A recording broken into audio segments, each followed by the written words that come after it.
Go means go. After Mr. P left, I sat on the porch for a long time and thought about my life. What the heck was I supposed to do? I felt like life had just knocked me on my ass. I was so happy when Mom and Dad got home from work. "Hey, little man," Dad said. "Hey, Dad." "Mom." "Junior, why are you looking so sad?" Mom asked. She knew stuff. I didn't know how to start, so I just started with the biggest question. "Who has the most hope?" I asked. Mom and Dad looked at each other.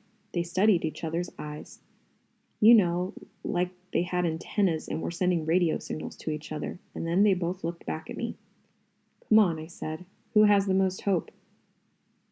"White people," my parents said at the same time. That's exactly what I thought they were going to say, so I said the most surprising thing they'd ever heard from me. "I want to transfer schools," I said. "You want to go to Hunter's?" Mom said. It's another school on the west end of the reservation filled with poor Indians and poorer white kids. Yes, there is a place in the world where the white people are poorer than the Indians. "No," I said. "You want to go to Springdale?" Dad asked. It's a school on the reservation border filled with the poorest Indians and poorer than poorest white kids. Yes, there is a place in the world where the white people are even poorer than you ever thought possible. "I want to go to Reardon," I said. Reardon is the rich white farm town that sits in the wheat fields exactly 22 miles away from the res. And it's a hick town, I suppose, filled with farmers and rednecks and racist cops who stop every Indian that drives through. During 1 week when I was little, Dad got stopped 3 times for DWI, driving while Indian. But Reardon has one of the best small schools in the state, with a computer room and a huge chemistry lab and a drama club and 2 basketball gyms. The kids in Reardon are the smartest and most athletic kids anywhere. They are the best. "I want to go to Reardon," I said again. I couldn't believe I was saying it. For me, it seemed as real as saying, "I want to fly to the moon." "Are you sure?" my parents asked. "Yes," I said. "When do you want to go?" my parents asked. "Right now," I said. "Tomorrow." "Are you sure?" my parents asked. "You could maybe wait until the semester break or until next year, get a fresh start." "No, if I don't go now, I never will, and I have to do it now." "Okay," they said. Yep, it was that easy with my parents. It was almost like they'd been waiting for me to ask them if I could go to Reardon. Like they were psychics or something. I mean, they've always known that I'm weird and ambitious, so maybe they expect me to do the weirdest things possible. And going to Reardon is truly a strange idea. But it isn't weird that my parents so quickly agreed with my plans. They want a better life for my sister and me. My sister is running away to get lost, but I am running away because I want to find something. And my parents love me so much that they want to help me. Yeah, Dad is drunk, and Mom is an ex-drunk, but they don't want their kids to be drunks. "It's going to be hard to get you to Reardon," Dad said. "We can't afford to move there, and there ain't no school bus going to come out here." "You'll be the first one ever to leave the res this way," Mom said. "The Indians around here are going to be angry with you." Shoot, I figure that my fellow tribal members are going to torture me. Hope? Question mark. Rowdy sings the blues. So the day after I decided to transfer to Reardon, and after my parents agreed to make it happen, I walked over to the tribal school and found Rowdy sitting in his usual place on the playground. He was alone, of course. Everybody was scared of him. "I thought you were on suspension, dickwad," he said, which was Rowdy's way of saying, "I'm happy you're here." "Kick my ass," I said. I wanted to tell him that he was my best friend and I loved him like crazy, but boys didn't say such things to other boys, and nobody said such things to Rowdy. "Can I tell you a secret?" I asked. "Better not be girly," he said.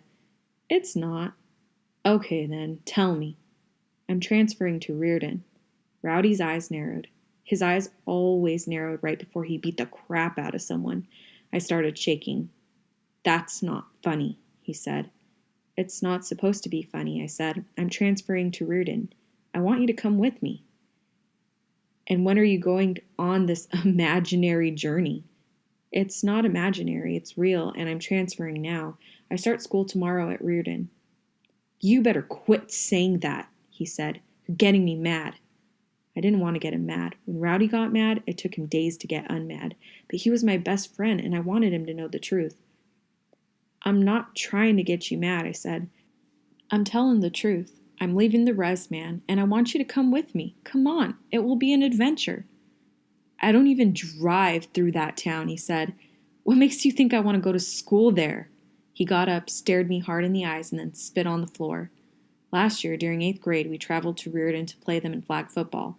Rowdy was our star quarterback and kicker and middle linebacker, and I was the loser water boy, and we lost to Reardon by the score of 45-0. Of course, losing isn't exactly fun. Nobody wants to be a loser. We all got really mad and vowed to kick their asses the next game, but 2 weeks after that, Reardon came to the res and beat us 56-10. During basketball season, Reardon beat us 72-45, 86-50, our only 2 losses of the season. Rowdy scored 24 points in the first game and 40 in the second game.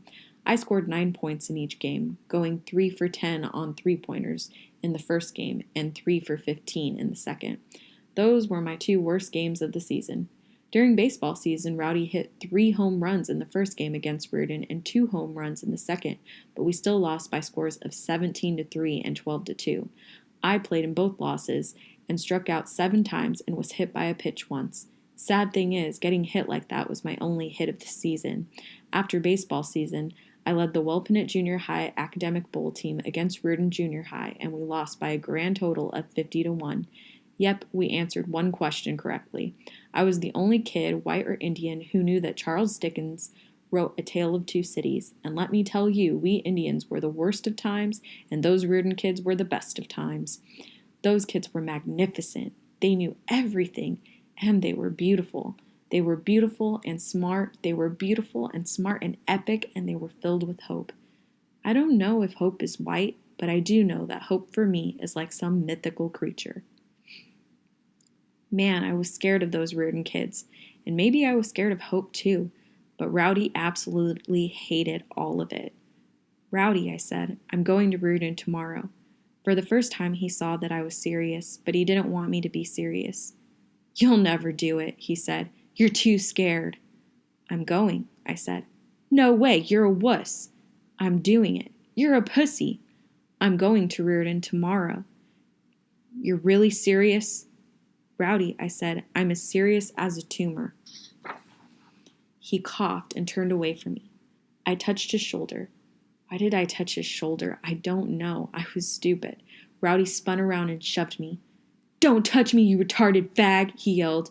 My heart broke into 14 pieces, 1 for each of the years that Rowdy and I had been best friends. I started crying. That wasn't surprising at all, but Rowdy started crying too, and he hated that. He wiped his eyes, stared at his wet hands, and screamed. I'm sure that everybody on the res heard the scream. It was the worst thing I've ever heard. It was pain, pure pain. Rowdy, I'm sorry, I said. I'm sorry. He kept screaming. You can still come with me, I said. You're still my best friend. Rowdy stopped screaming with his mouth, but he kept screaming with his eyes. You always thought you were better than me, he yelled. No, I don't think I'm better than anybody. I think I'm worse than everybody else.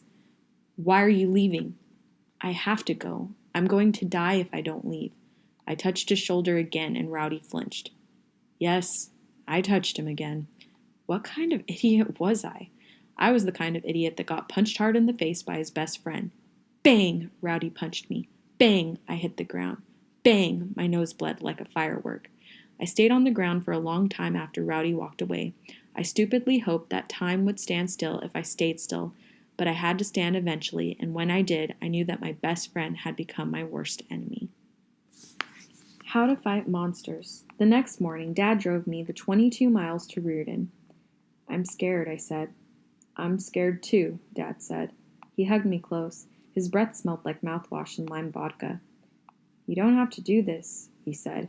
You can always go back to the res school. No, I said, I have to do this. Can you imagine what would have happened to me if I'd turned around and gone back to the res school? I would have been pummeled, mutilated, crucified. You can't just betray your tribe and then change your mind 10 minutes later. I was on a one-way bridge. There was no way to turn around, even if I wanted to. Just remember this, my father said. Those white people aren't better than you. But he was so wrong, and he knew he was wrong. He was the loser Indian father of a loser Indian son living in a world built for winners. But he loved me so much. He hugged me even closer. This is a great thing, he said. You're so brave. You're a warrior. It was the best thing he could have said. Hey, here's some lunch money, he said and handed me $1. We were poor enough to get free lunch, but I didn't want to be the only Indian and a sad sack who needed charity. Thanks, Dad, I said. I love you, he said. I love you too. I felt stronger, so I stepped out of the car and walked to the front door. It was locked, so I stood alone on the sidewalk and watched my father drive away. I hoped he'd drive right home and not stop in a bar and spend whatever money he had left. I hoped he'd remember to come back and pick me up after school. I stood alone at the front door for a few very long minutes. It was still early, and I had a black eye from Rowdy's Goodbye punch. No, I had a purple, blue, yellow, and black eye. It looked like modern art. Then the white kids began arriving for school. They surrounded me. Those kids weren't just white. They were translucent. I could see the blue veins running through their skin like rivers. Most of the kids were my size or smaller, but there were 10 or 12 monster dudes, giant white guys. They looked like men, not boys. They had to be seniors. Some of them looked like they had to shave 2 or 3 times a day. They stared at me, the Indian boy with the black eye and swollen nose, my going away gift from Rowdy. Those white kids couldn't believe their eyes. They stared at me like I was Bigfoot or a UFO. What was I doing at Reardon, whose mascot was an Indian, thereby making me the only other Indian in town? Reardon's inspiring mascot, bright red. So what was I doing in this racist Reardon, where more than half of every graduating class went to college? Nobody in my family had ever gone near college. Reardon was the opposite of the res. It was the opposite of my family. It was the opposite of me. I didn't deserve to be there. I knew it. All of those kids knew it. Indians don't deserve shit. White, a bright future, Ralph Lauren shirt, ergonomic backpack with cell phone, positive role models, Timex wristwatch, Tommy Hilfiger khakis, hope, the latest Air Jordans. Indian, a vanishing past, Kmart t-shirt, a family history of diabetes and cancer, Sears blue jeans, 2 pairs for $19.99, no watch, it's skin 30, Glad garbage bag, bone-crushing reality, canvas tennis shoes purchased in aisle 7 of Safeway supermarket. So feeling worthless and stupid, I just waited, and pretty soon a janitor opened the front door and all of the other kids strolled inside. I stayed outside. Maybe I could just drop out of school completely. I could go live in the woods like a hermit, like a real Indian. Of course, since I was allergic to pretty much every plant that grew on earth, I would have been a real Indian with a head full of snot. Okay, I said to myself, here I go. I walked into the school, made my way to the front office, and told them who I was. Oh, you're the one from the reservation, the secretary said. Yeah, I said. I couldn't tell if she thought the reservation was a good or bad thing. My name is Melinda, she said. Welcome to Reardon High School. Here's your schedule, a copy of the school constitution and moral code, and a temporary student ID. We've got you assigned to Mr. Grant for homeroom. You better hustle on down there. You're late. And where is that? I asked. We've only got one hallway here, she said and smiled. She had red hair and green eyes and was kind of sexy for an older woman.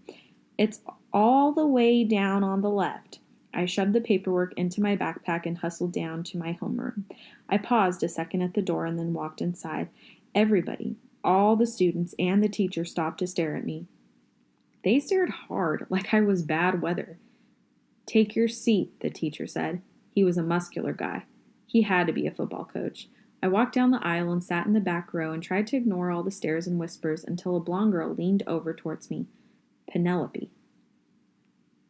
My name is Penelope. Totally, absolutely gorgeous. Yes, there are places left in the world where people are named Penelope. I was emotionally erect. What's your name? Penelope asked. Junior, I said. She laughed and told her girlfriend at the next desk that my name was Junior. They both laughed.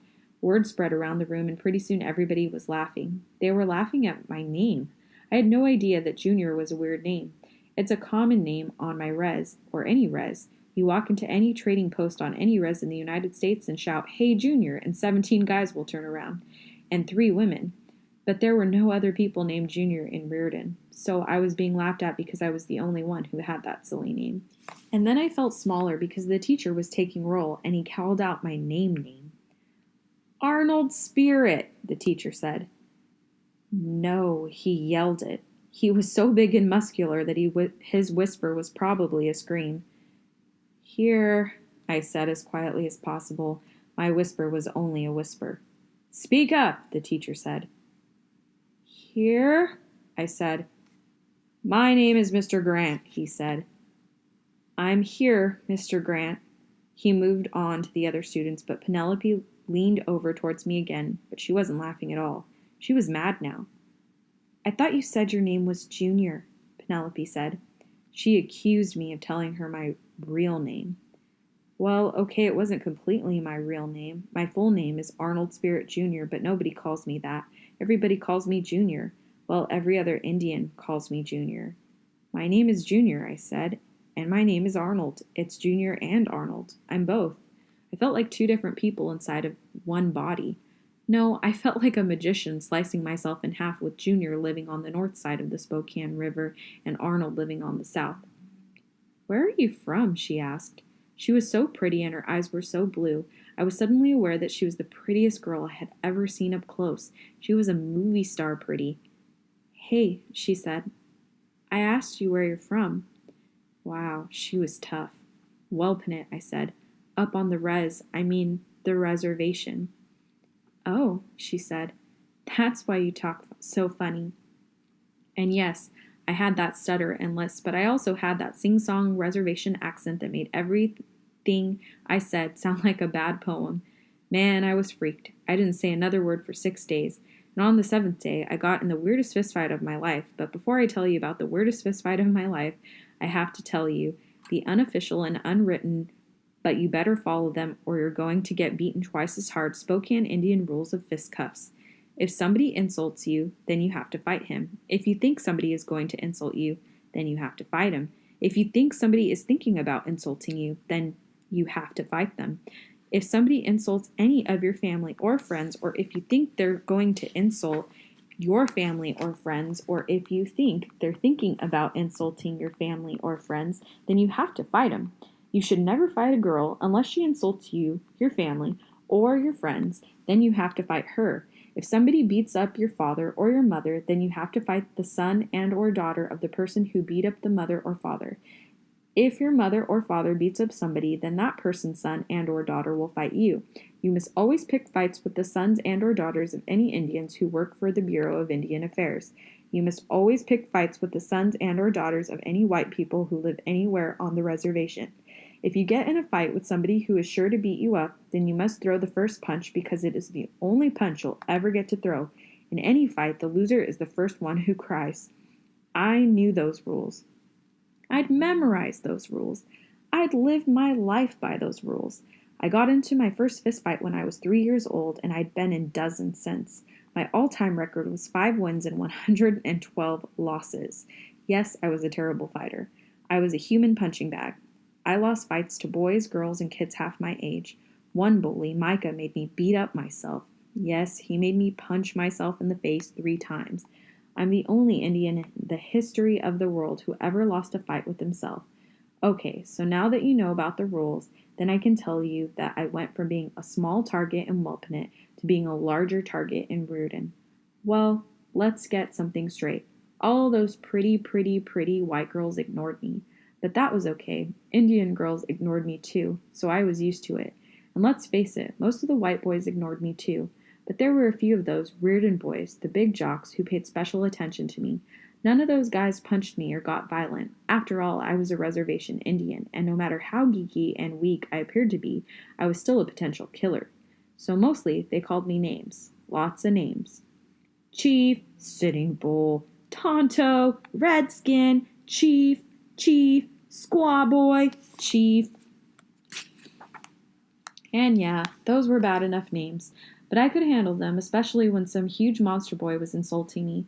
But I knew I'd have to put a stop to it eventually, or I'd always be known as Chief or Tonto or Squaw Boy. But I was scared. I wasn't scared of fist fighting with those boys. I'd been in plenty of fights, and I wasn't scared of losing fights with them either. I'd lost mostly every fight I'd ever been in. I was afraid those monsters were going to kill me. And I don't mean kill as in a metaphor, I mean kill as in beat me to death. So weak and poor and scared, I let them call me names while I tried to figure out what to do. And it might have continued that way if Roger the Giant hadn't taken it too far. It was lunchtime, and I was standing outside by the weird sculpture that was supposed to be an Indian. I was studying the sky like I was an astronomer, except it was daytime and I didn't have a telescope, so I was just an idiot. Roger the Giant and his gang of giants strutted over to me. "Hey, Chief," Roger said. It seemed like he was 7 feet tall and 300 pounds. He was a farm boy who carried squealing pigs around like they were already thin slices of bacon. I stared at Roger and tried to look tough. I read once that you could scare away a charging bear if you wave your arms and look big, but I figured I'd just look like a terrified idiot having an arm seizure. "Hey, Chief," Roger said. "You want to hear a joke?" "Sure," I said. "Did you know that Indians are living proof that niggers fuck buffalo?" I felt like Roger had kicked me in the face. That was the most racist thing I'd ever heard in my life. Roger and his friends were laughing like crazy. I hated them, and I knew I had to do something big. I couldn't let them get away with that shit. I wasn't just defending myself, I was defending Indians, black people, and buffalo. So I punched Roger in the face. He wasn't laughing when he landed on his ass, and he wasn't laughing when his nose bled like red fireworks. I struck some fake karate pose because I figured Roger's gang was going to attack me for bloodying their leader, but they just stared at me. They were shocked. "You punched me," Roger said. His voice was thick with blood. "I can't believe you punched me." He sounded insulted. He sounded like his poor little feelings had been hurt. I couldn't believe it. He acted like he was the one who'd been wronged. "You're an animal," he said. I felt brave all of a sudden. Yeah, maybe it was just a stupid and immature schoolyard fight, or maybe it was the most important moment of my life. Maybe I was telling the world that I was no longer a human target. "You meet me after school right here," I said. "Why?" he asked. I couldn't believe he was so stupid. "Because we're going to finish this fight." "You're crazy," Roger said. He got to his feet and walked away. His gang stared at me like I was a serial killer, and then they followed their leader. I was absolutely confused. I had followed the rules of fighting. I had behaved exactly the way I was supposed to behave, but these white boys had ignored the rules. In fact, they followed a whole other set of mysterious rules where people apparently did not get into fistfights. "Wait," I called after Roger. "What do you want?" Roger asked. "What are the rules?" "What rules?" I didn't know what to say, so I just stood there red and mute like a stop sign. Roger and his friends disappeared. I felt like somebody had shoved me into a rocket ship and blasted me to a new planet. I was a freaky alien, and there was absolutely no way to get home.